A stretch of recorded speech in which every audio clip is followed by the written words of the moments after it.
Good morning aspirants, viewers and learners. हम वापस आ गए हैं अपने करंट अफेयर सेशन के साथ। आज फिर रोज़ की तरह हम यहाँ पर करंट अफेयर्स करते हैं और वो करंट अफेयर्स करते हैं जो आपके अपकमिंग एग्ज़ाम्स के लिए यूज़फुल होंगे। तो चलो फटाफट से सेशन शुरू करते हैं और आपका पहला क्वेश्चन है, Which of the following initiative has been launched on the occasion of World Environment Day? विश्व पर्यावरण दिवस के अवसर पर निम्नलिखित में से कौन सी पहल शुरू की गई है? पहला ऑप्शन है #ICommit, B is Save Energy, third is Save Power and fourth is #IFormulate। आपको ये बताना है कि इन चारों में से कौन सी पहल विश्व पर्यावरण दिवस पर शुरू की गई है। ठीक है, और विश्व पर्यावरण दिवस कब सेलिब्रेट होता है ये आपको पता होना चाहिए, और अगर नहीं पता है तो कोई टेंशन वाली बात नहीं है, अभी हम आगे उस बारे में भी डिस्कस करेंगे। तो जल्दी से बताओ, 5 सेकेंड्स का टाइम आपको दे रहे हैं, अपने दिमाग पर थोड़ा सा जोर डालो, क्योंकि ये सारे इनिशिएटिव या ये सारे क्वेश्चंस आप सभी को पता है ऐसे हैं जो बहुत ही रिसेंट के हैं। ठीक है, और तो चलो फटाफट से आप use your brain and let me know what is the correct answer. So yes, answer to this question is A, #ICommit. #ICommit initiative has been launched. अब किसने लॉन्च किया है, किस दिन लॉन्च किया है, सब पढ़ना इंपॉर्टेंट है। तो किस दिन लॉन्च किया गया है? वर्ल्ड इन्वायरमेंट डे के दिन लॉन्च किया गया है। वर्ल्ड इन्वायरमेंट डे कब सेलिब्रेट किया जाता है? 5 जून को। 5 जून हाल ही में है, तो 5 जून को सेलिब्रेट किया जाता है वर्ल्ड इन्वायरमेंट डे, और इसी दिन इंडिया में ये इनिशिएटिव लॉन्च किया गया है। किसने लॉन्च किया है? Minister of state independent charge for power, new and renewable resources, energy resources. ठीक है, और ये कौन है? RK सिंह जी हैं, इन्होंने लॉन्च किया है ये initiative. This initiative aims to create robust and resilient energy resources for the coming time. ठीक है, काम क्या है कि बिल्ड करना है एनर्जी रिसोर्सेज फॉर फ्यूचर। ठीक है, और न्यू एनर्जी फ्यूचर बिल्ड करना है। ठीक है, इंडिया का ये मेन मकसद है इनका। एंड ऑल्सो इस इनिशिएटिव की रिस्पॉन्सिबिलिटी किसकी है? एनर्जी एफिशिएंसी सर्विसेज लिमिटेड इसकी पूरी रिस्पॉन्सिबिलिटी ले रहा है, और इसमें बहुत सारे बायलेटरल मल्टीलेटरल ऑर्गेनाइजेशंस भी इंक्लूडेड होंगे, और उसी की हेल्प से न्यू एनर्जी फ्यूचर बिल्ड हो पाएगा इंडिया में। ठीक है, तो चलते हैं आगे नेक्स्ट क्वेश्चन की तरफ। Which country has been awarded the hosting rights for the Women Asian Cup in 2020? किस देश को 2020 में महिला एशियाई कप के लिए होस्टिंग अधिकार से सम्मानित किया गया, या महिला होस्टिंग या महिला एशियाई कप की होस्टिंग दी गई है इस साल? ऑप्शन है फर्स्ट रशिया, सेकंड है इंडिया, थर्ड है USA एंड फोर्थ है फ्रांस। आपको बताना है इनमें से किस कंट्री को होस्टिंग का अधिकार दिया है इस साल। तो चलो फटाफट से बताओ। तो इसका आंसर है India. Yes, second time after 1979, this is the second time hosting rights मिले हैं इंडिया को। एंड आपको सभी को मालूम है कि कौन ये वुमेन एशियन कप ऑर्गेनाइज करेगा? Asian football confederation will of course host this. And also इसके प्रेसिडेंट कौन है? शेख इस्लाम बिन इब्राहिम अल खालिया। ठीक है, आपको नाम याद रखना है। इस साल क्या है, 8 टीम से 12 टीम्स पे इसको लेके आया गया कि पहले 8 टीम्स पार्टिसिपेट करी थी, नाउ 12 टीम्स आर पार्टिसिपेटिंग। अब जाहिर सी बात है कि होस्ट कंट्री है इंडिया, तो उसको एंट्री अपने आप मिल जाएगी। And also All India Football Federation के प्रेसिडेंट, इससे बहुत एक इम्पॉर्टेंट क्वेश्चन बन सकता है कि ऑल इंडिया फुटबॉल फेडरेशन के प्रेसिडेंट कौन है? तो वो है Praful Patel. Praful Patel is the president of All India Football Federation. ठीक है, एंड मैंने आपको बाकी चीज़ें बता दी कि 8 टीम्स के बजाय अब 12 टीम्स होंगी, and because India is hosting तो इंडिया को एंट्री इसमें ईजिली मिलेगी। Which state government has launch Spandan campaign for police? किस राज्य ने पुलिस के लिए संपदन अभियान शुरू किया है? किस स्टेट ने किया है? First is Uttar Pradesh, second is Madhya Pradesh, third is Chhattisgarh and fourth is D Rajasthan. आपको बताना है कि किस स्टेट गवर्नमेंट ने स्पेंडन कैंपेन लॉन्च किया है पुलिस के लिए इस साल। तो जल्दी फटाफट से बताओ क्या है इसका आंसर। इसका आंसर है छत्तीसगढ़। छत्तीसगढ़ पुलिस ने किया है। अब आप पूछोगे कि मैम ये स्पेंडन कैंपेन है क्या एक्चुअली में, तो छत्तीसगढ़ में number of suicide cases of police constantly increase हो गए थे। या तो वो आपस में मार झगड़ा करके मर रहे थे या फिर वो सुसाइड कर ले रहे थे।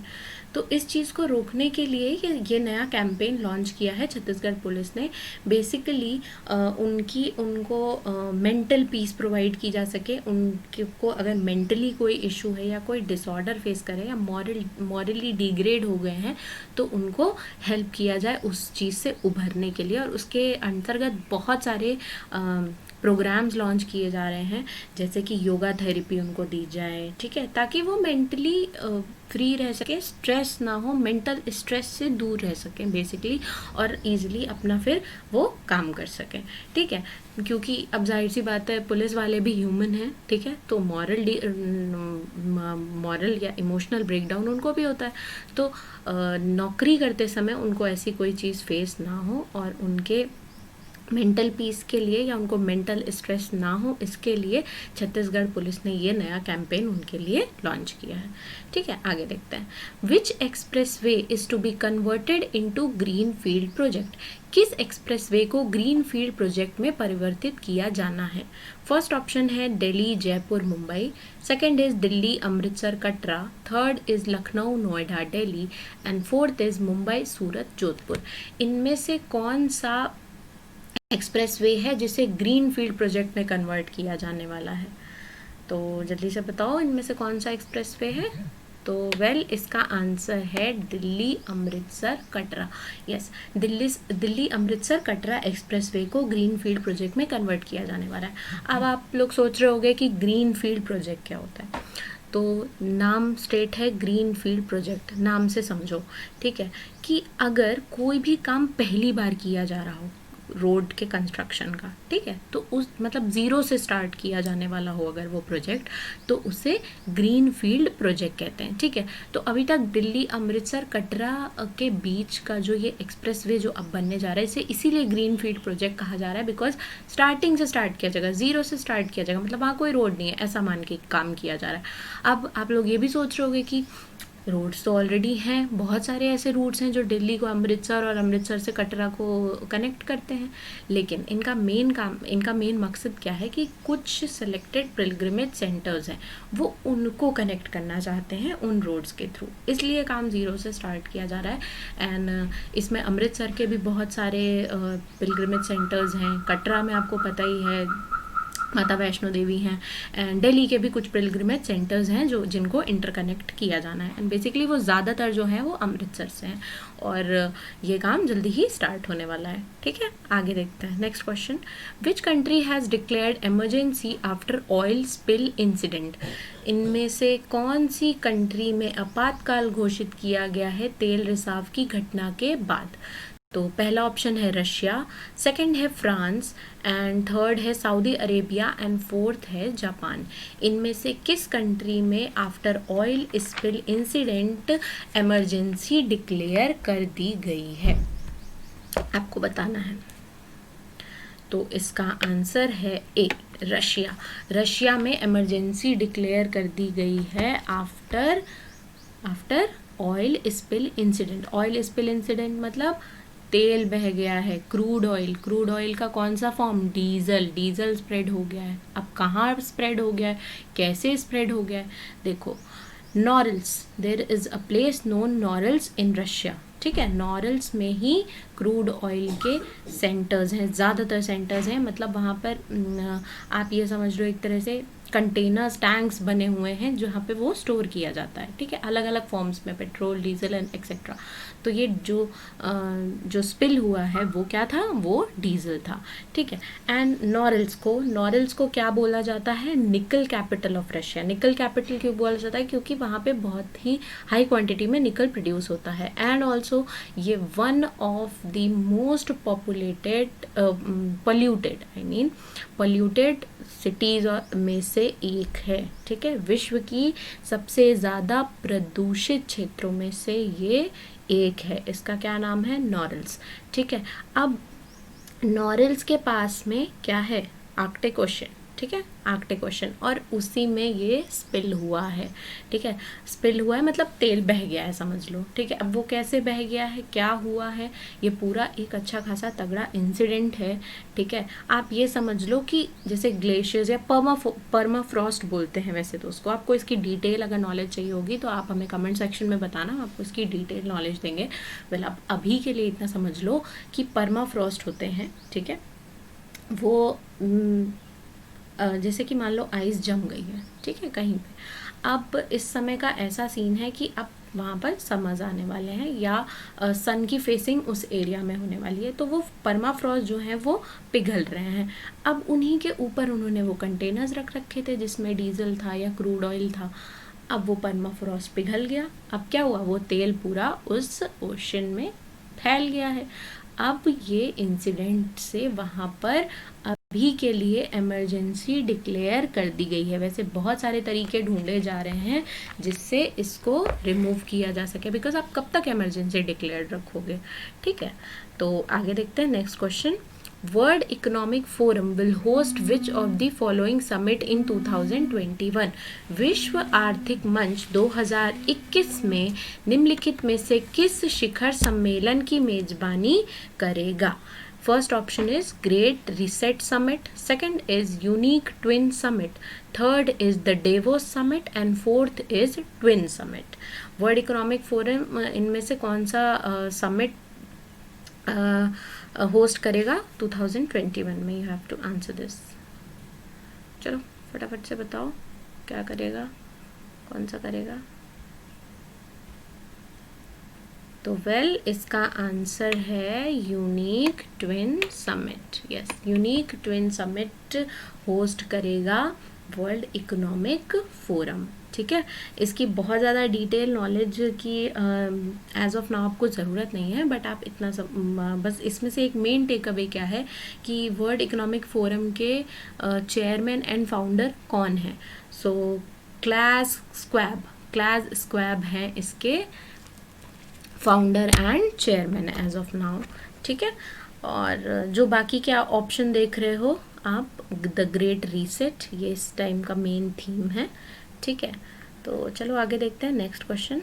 विच of the following states are not protected by inner line? निम्नलिखित में से कौन सा राज्य इनर लाइन द्वारा संरक्षित नहीं है? First option is Manipur, second is Meghalaya, third is Nagaland and fourth is Mizoram. इनमें से कौन सा स्टेट इनर लाइन से प्रोटेक्टेड नहीं है?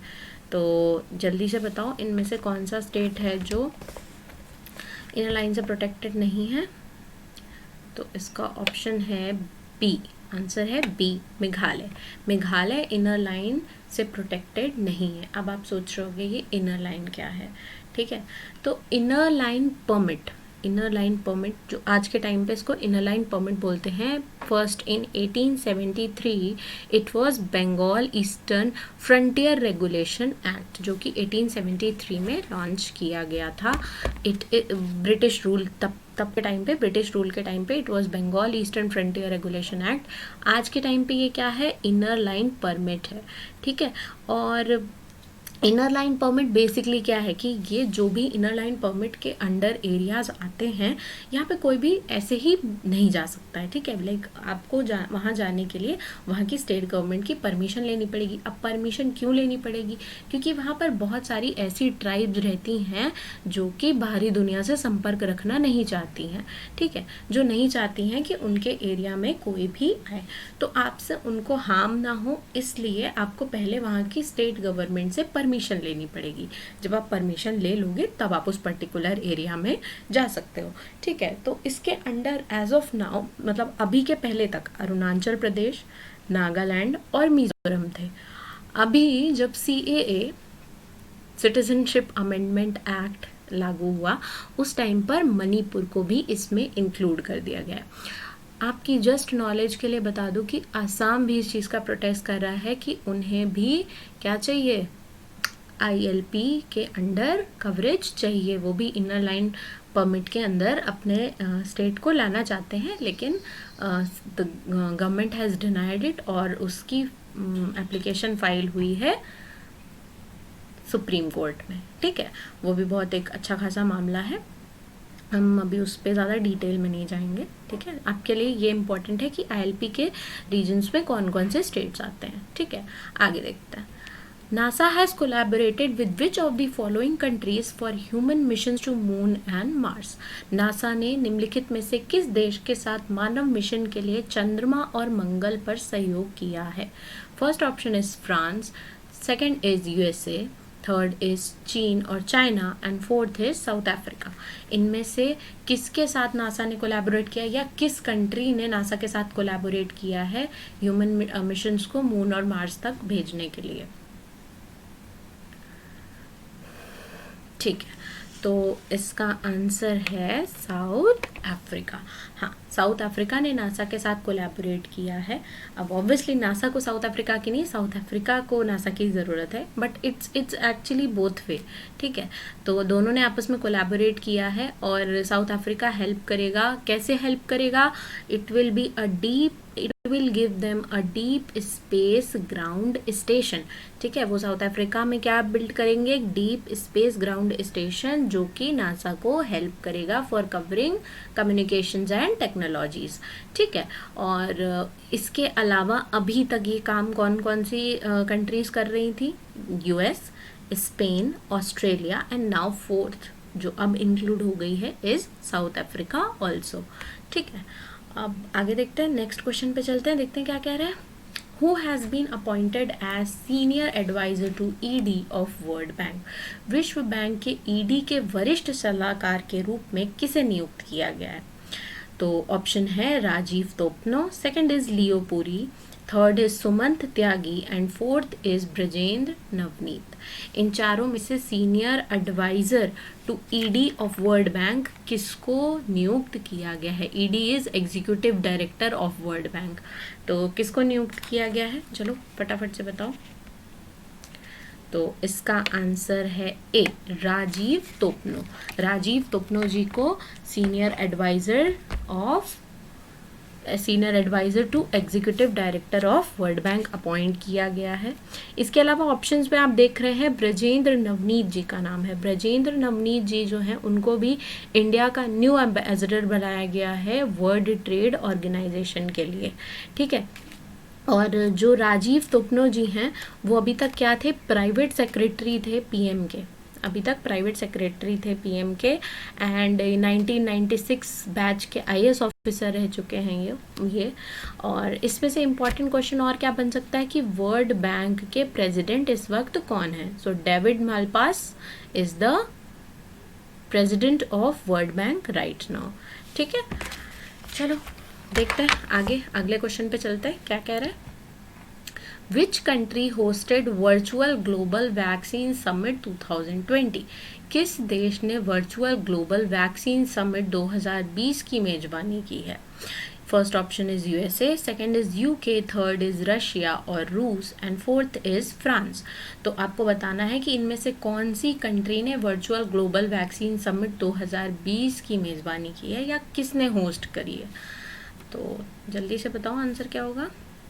पर इसका आंसर है बी, UK। यस, UK के जो प्रेसिडेंट हैं वो बोरिस जॉनसन। ठीक है, बोरिस जॉनसन जी जो हैं उन्होंने अभी हाल ही में क्या किया है? वर्चुअल ग्लोबल वैक्सीन समिट को होस्ट किया है। ठीक है, अब इसमें क्या है कि 50 कंट्रीज जो हैं उन्हें बुलाया गया है। ऑफ कोर्स इस समय एक बहुत बड़ा पेंडेमिक चल रहा है, दैट इज कोरोना, यस, कोविड-19। ठीक है, और उसकी वैक्सीन डेवलप करने के लिए या उस पर डिस्कशन करने के लिए कि कैसे होगा, क्या होगा और कब तक डेवलप हो पाएगा, क्या होगा, इसके लिए एक वर्चुअल ग्लोबल समिट की गई थी अभी हाल ही में। ठीक है, और इसे UK में बोरिस जॉनसन जी ने होस्ट किया है। ठीक है, इसमें इंडिया ने भी पार्टिसिपेट किया था। इंडिया ने $15 मिलियन गावी को देने का वादा किया है। और गावी क्या है? इंटरनेशनल वैक्सीन अलायंस है, ठीक है, और इसको 15 मिलियन US$ इंडिया देगा।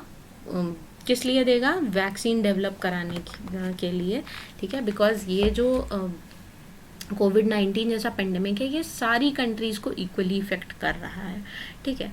तो that's it for today session. और अगर आपको इनमें से किसी भी टॉपिक पे डिटेल नॉलेज की ज़रूरत है, so please let us know and follow our Telegram channel for more